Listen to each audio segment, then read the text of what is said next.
Welcome to Burlap Teachers. Enjoy the video. In this video, I will explain how to apply for tax return preparer status. We'll cover the essential steps to get started, from understanding IRS requirements to choosing the right designation.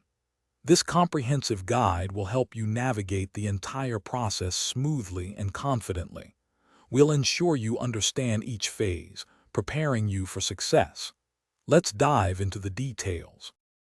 To begin, every paid tax preparer must have a valid Preparer Tax Identification Number, or TIN. You'll need to renew this annually through the IRS website, a straightforward process. This number is crucial for all tax returns you prepare, ensuring you meet federal requirements and maintain compliance. It's your official identifier for professional tax services. If you're finding this guide useful, please hit that like button and subscribe for more content. On another note, bring your space to life with the Echo Dot smart speaker. It's a fantastic way to manage your day or enjoy music. Check the description for the link and other great deals. Now let's get back to the video.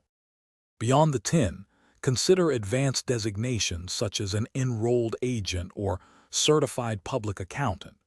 These offer broader practice rights and often require specific continuing education to maintain.